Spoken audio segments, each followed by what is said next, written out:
Андрей Фендриков орыс баласы болса да, қазақтың қара домбырасын 15 жылдан бері серігетіп келеді. Қос ішекті күмбірлетіп күй ойнап, халық әндерін әуелете шырқайды. Онан өзге екі сөздің басын құрап, бояуын келтіріп өлең жазатын ақындығы да бар.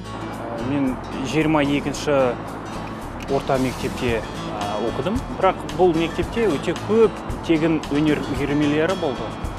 Оның ішінде домбыра. Мен барлық қатысатын. Менің бірінші ұстазым, домбыра ұстазым, менің домбыраға махаббатымды оятты. Рысты Жұмалықызы.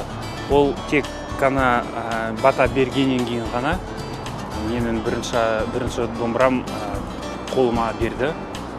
Содан бері менің лебізім бұл аспапқа өзгеше ыстық. Домбырашының ыстық лебізін қос ішектің үні арқылы естісек.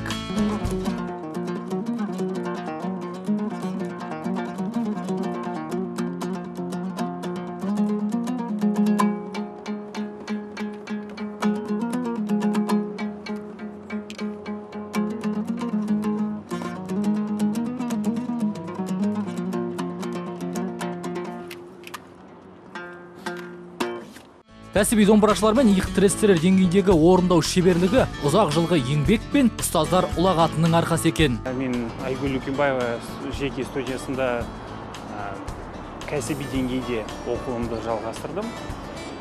Сол домбыра мен үшін өте жақын аспап. Ол менің мәдениетінің бір бөлігі. Бұл жеңіл емес аспап. Оның ерекшелігі оның даусында.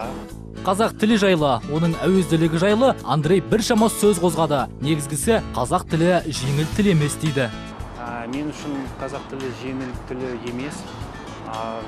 Өйткені ол өте маңызды, өте тартымды, өте бай тіл. Сол себептен қазақ тілі меңгеру үшін өте көп оқып еңбектену керек. Меңгеру үшін оған сүйіспеншілік пен құрмет өте маңызды рөл ойнайды. Андрей Фендриков бірнеше университет бітірген, бірақ қазіргі кәсібі, бұйырған нәсібі қос ішекті домбырамен тығыз байланысты. Қазір мен домбырамен әртүрлі проекттер ашам. Мысалы, радиода кішкентай проект «Хит маски» деген бар. Содан кейін өткен жылда мен интернет проект «Всем домбыра» деген аштым. Оның негізі кейіпкері Ақын Ақыныш. Ақын Ақыныш кісі ол өзіне екі халықтың өнерін біріктіреді. Қазақтың ақындығын және орыстың скоморохын.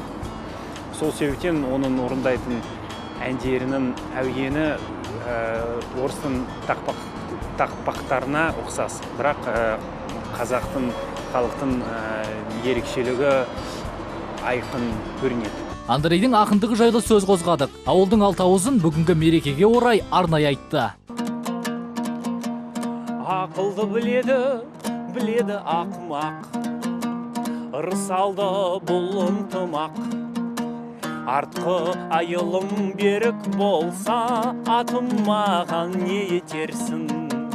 Ағайында бірлік болса, жатым маған не етерсің? Қазақстан халықтарының бірлігі мерекесі құтты болсын ағайын. Андрей Акын Акынович атты кейіпкер арқылы қоғамдағы өзекті мәселелерді қос ішекті домбырамен, жыр тілімен өрнектейді. Сол арқылы жастар арасында қоғамдық тәртіп, адалдық пен абзалдық қасиеттерін насихаттап жүрген жан.